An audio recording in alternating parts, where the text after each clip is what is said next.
Magandang umaga po. Narito na po ang magiging lagay ng panahon ngayong umaga ng Miyerkules, January 14, 2026.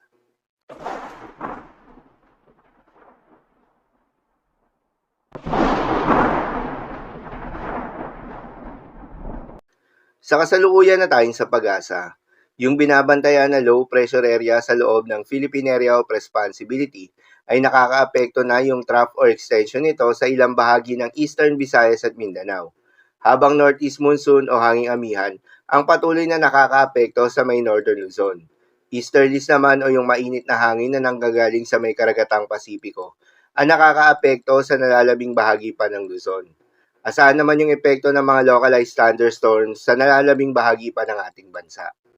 Samantala, yung binabantayan nga na low pressure area sa loob ng Philippine Area of Responsibility ay nanatiling nasa medium chance o katamtaman yung tsansa na maging sangganap na bagyo within the next 24 hours.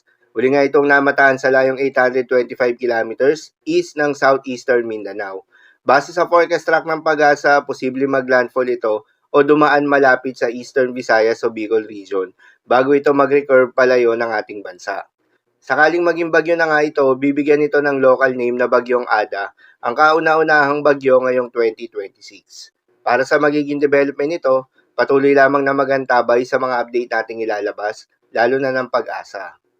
Para naman sa magiging lagay ng panahon ngayong araw ng Miyerkules, dahil nga sa epekto nitong trough nitong low pressure area, asahan sa Davao Region, Caraga, Northern Mindanao, Sarangani, Eastern Samar, Leyte at Southern Leyte, ang maulap na kalangitan na may kalat-kalat na mga pagulan at thunderstorms. Posible ang mga pagbaha o pagguho ng lupa. Due to moderate to at times heavy rains. Habang sa Cagayan, Isabela at Aurora ay asahan naman yung maulap na kalangitan na may kasama mga pagulan na dulot ng northeast monsoon. Posible rin ang mga pagbaha o pagguho ng lupa.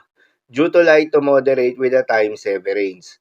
Habang sa Cordillera Administrative Region at nalalabing bahagi ng Cagayan Valley, ay asahan naman yung maulap na kalangitan na may kasamang mahihinang pag-ulan na dulot pa rin ng northeast monsoon.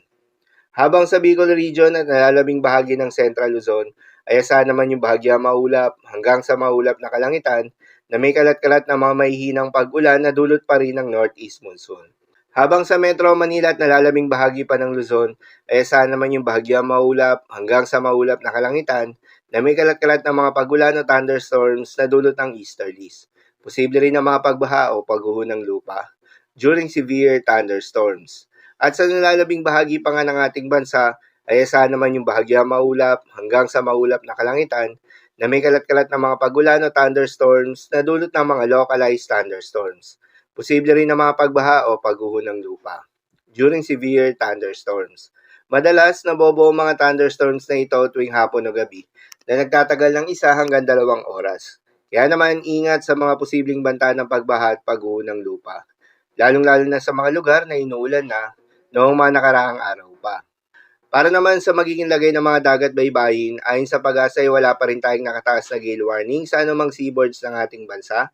Subalit iba yung pag-iingat sa mga papalaot ng mga kababayan nating mangingisda at yung may mga maliliit na sasakyang pandagat sa may eastern seaboards ng ating bansa.